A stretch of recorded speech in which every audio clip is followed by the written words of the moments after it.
Hello everyone, আসসালামু আলাইকুম। কি অবস্থা সবার? আমি মোহাম্মদ লিটন গাজী এবং আপনারা দেখছেন এক্সপ্লোর উইথ গাজী। সো আজকে বৃষ্টিময় একটা দিন, বিকেলবেলা আমি একটা জায়গায় বসে, এখন ঘটনা যেটা সেটা আমি আপনাদের সাথে যে বিষয়টা নিয়ে কথা বলতে চাচ্ছি সেটা হচ্ছে বৃষ্টির দিনে সাইক্লিং করলে হচ্ছে সাইকেলের কি মেনটেনেন্স করা দরকার, সাথে সাথে ইনস্ট্যান্ট সেগুলো হচ্ছে, এটা হচ্ছে ধরেন একটা রিকোয়েস্টেড ভিডিও ধরতে পারেন। অনেক ভাই বাদার জানতে চাইছে যে ভাই বৃষ্টিতে তো সাইকেল চালাইলে সাইকেলের ভিতরে অনেক কাদামাটি ধুলাবালু পড়ে, সো এগুলো পরবর্তীতে কি মেনটেনেন্স করতে পারি। সো তাদের জন্য ভিডিওটা মূলত মেক করা। তো আমি আপনাদেরকে এখানে কিছু প্রসেস বলে দেবো। সো এগুলো যদি আপনারা বৃষ্টিতে সাইকেল চালানোর পর আপনাদের সাইকেলের সাথে এই মেনটেনেন্সগুলো আপনারা ইনস্ট্যান্টভাবে করতে পারেন, তাহলে হচ্ছে আপনার সাইকেলের যেখানে বল সিস্টেম, বেয়ারিং সিস্টেম আছে, আপনার ধরেন হাবে বেয়ারিং আছে, তারপরে হচ্ছে আপনার বিবিতে বেয়ারিং আছে, তারপরে হচ্ছে আপনার ধরেন হেডসেটে বেয়ারিং আছে। সো এই জায়গাগুলোতে কিন্তু প্রবলেম হয়।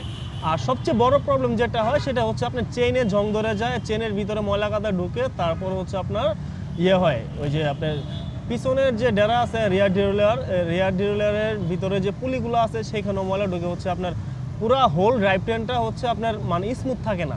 সো এটা হচ্ছে একটা প্রবলেম।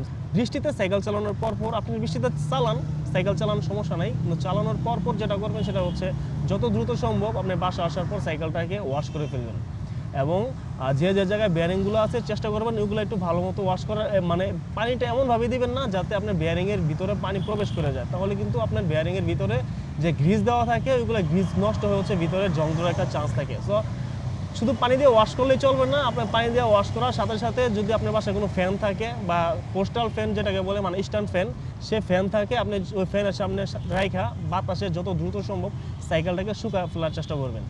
আর শুকানোর সাথে সাথে আপনি যেটা করতে পারেন সেটা হচ্ছে আপনার সাইকেলের প্রত্যেকটা পার্টসে ধরেন ওই যে আপনার হাবের ভিতরে, তারপরে হচ্ছে হেডসেটগুলো, তারপরে আপনার বিভিন্ন জায়গায় রিমটিমগুলো একটা শুকনো নেকড়া দিয়ে যদি মুছে দেন তাহলে হচ্ছে দেখা যেতেছে আপনি বড় ধরনের ড্যামেজ থেকে বাঁচতে পারেন। আর চেন যদি আপনি লুবে চালান অথবা আপনি চেন ওয়াক্সে চালান, সেই ক্ষেত্রে যদি ওয়াক্সে চালান তো ওয়াক্স তো বৃষ্টিতে তেমন একটা নষ্ট হয় না, তারপর দেখা যায় ওইভাবে যদি রেখে দেন তো দেখা যায় চেনে একটা জং ভাব চলে আসে।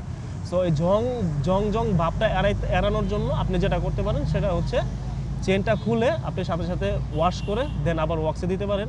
যদি এটা না করেন আপনি চেনটাকে খুলে ওয়াশ করে আবার রিপ্লেস করে আপনি ক্যাসেট যা আছে আপনার ক্রাঙ্ক ক্যাসেট এগুলো পরিষ্কার করে হচ্ছে আপনি সাথে সাথে রেখে দিতে পারেন, তো জং ধরবে না আর কি। সো এ হচ্ছে মূল বৃষ্টিতে চালানোর প্রসেস।